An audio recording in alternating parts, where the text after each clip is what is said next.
The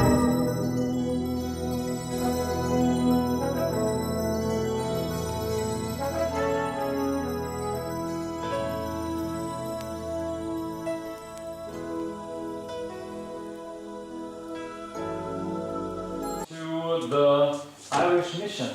We have Clete here, and he has a description in his project's language reads like this. See if you can make any more sense of it than I can. Given subject to the first and second law of thermodynamics, a perpetuum mobile cannot exist. It is just a hypothetical machine. The reason being, machines that use energy from a finite source will stop working as the source of energy will eventually be exhausted. Okay. So tell us a little more about that in 10 minutes. Well, first of all, there is a bit of a confusion there, because even though I'm here as the sponsor of the communication in Ireland, today I'm playing for the Romanian team. I'm also from Romania, and I'm also part of the Romanian Sola Scriptura DCS, which is Bible Correspondence School. So, just for the records, I'm with them today. It's usually good practice to start a presentation by using an icebreaker, sometimes in the form of a joke. And while I was preparing this joke for the presentation of today, I couldn't stop thinking about what happened 2 days ago on the Westminster Bridge. This happened only 3 days ago, only 2 miles away from this place. So the idea of cracking an opening joke at this presentation seemed a bit, inappropriate. It is also inappropriate for me to get on with my business and my presentation and not even mentioning this thing.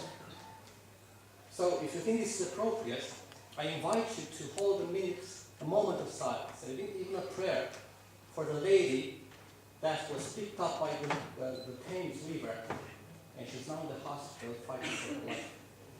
So let's have a moment and even a silent prayer for this tragedy.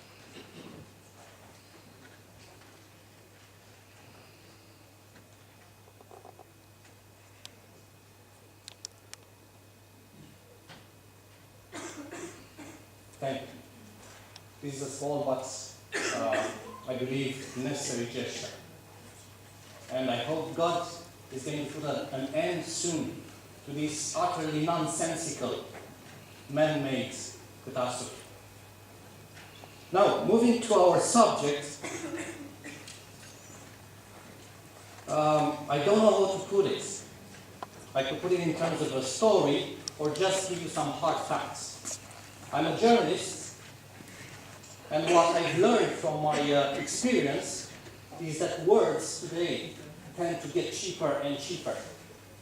So being here today and seeing so many things actually being done, so many things that go beyond just a fanciful PowerPoint presentation, it's encouraging. And the story I'm going to present to you today is actually a project that already started, and it's halfway in development.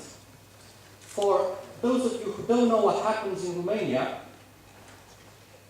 there is something very special going on there. And it's an old idea that somehow managed to take off.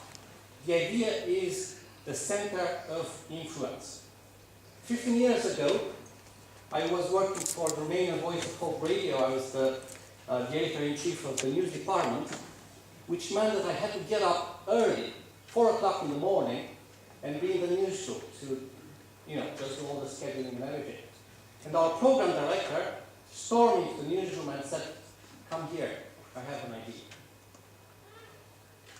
And up I went into her office, and she said, "Hey, look, I'm going to start a Bible correspondence school in Newbold." And she did. A very strong woman, a very determined woman, with a God-given vision. And since then, it's 15 years now, Sola Scriptura in Romania grew from just a small center in Bucharest to a large network of not less than 40 actual physical centers of influence spread throughout the country. And this is a big number, and I'm not boasting about numbers here. I'm just giving you this number to illustrate the effectiveness of this type of work. So 50,000 people graduated, not attended, graduated the Bible courses offered by Sola Scriptura. Now, De aici a catolicilor, nu și a protestanților, Biblia lui Dumnezeu. Mi-am prins gustul, am prins drag de ea. Pentru că îndrumările acelea erau minunate. Este cea mai frumoasă carte. The Bible Correspondence School in Romania is named Sola Scriptura and has successfully activated since year 2000. Each year, more than 5,000 students graduate one of the 6 free courses offered by Sola Scriptura. The most important module is the course for reading the whole Bible in a time of 2 years.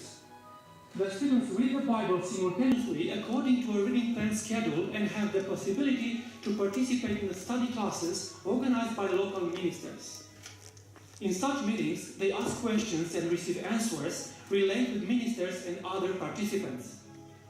1,500 students of different religions read and study the Bible every year through this course.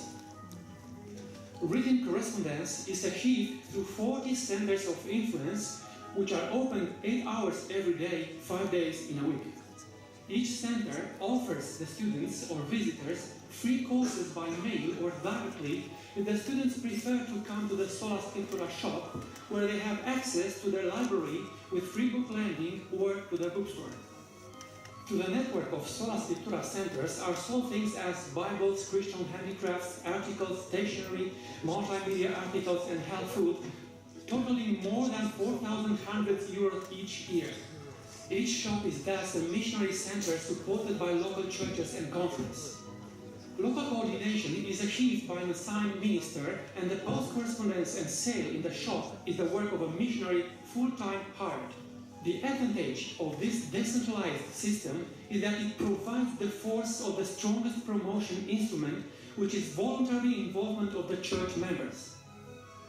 Every year, through the local churches, we distribute 4,000 hundreds of Sola Scriptura leaflets, 1 million pocket calendars with ads for courses, 45,000 pocket devotionals with subscribing coupons, and more than 20,000 gift packs for holidays.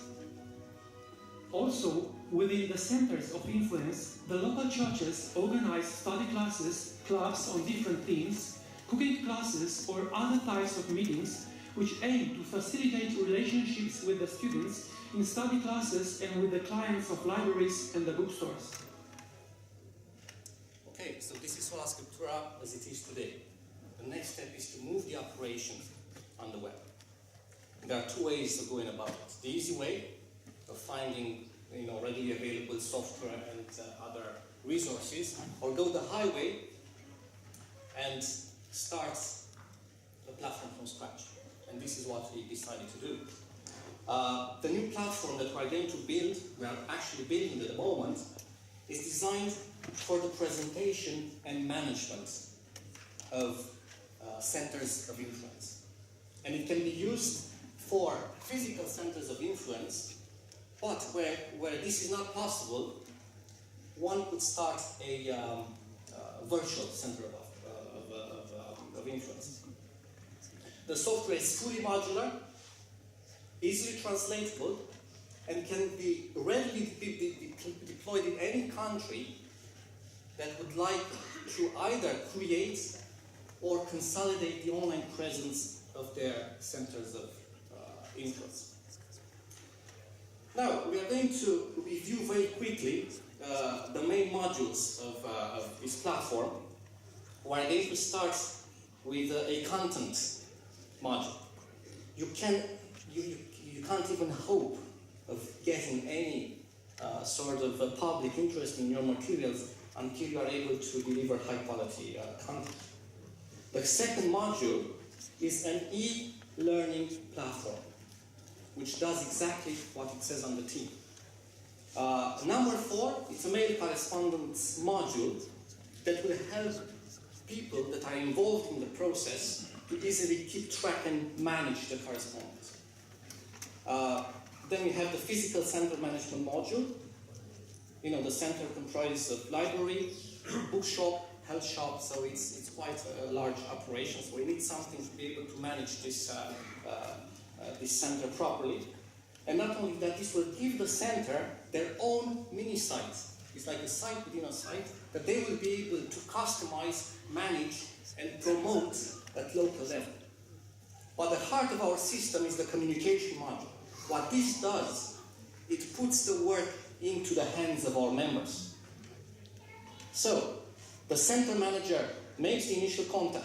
Then the center manager delegates the communication to one of the members of his network of volunteers. So what this means is that suddenly you can cater for a huge amount of people by using a team of volunteers. And the work is done at local level. It's totally decentralized. So we believe that this communication module will help a lot in spreading the load of this work over the larger amount of people. Talking about results, I'll be finished in 20 seconds. I'm going to finish by reminding you of what Jesus said. You give them something to eat. You give them something to eat is Jesus' definition of decentralization. You give them something to eat. You. It means involvement and responsibility for everyone, not just the top level. You give them something to eat is a hands-on, one-on-one, personal reach, and a non-metaphorical gesture. Thank you.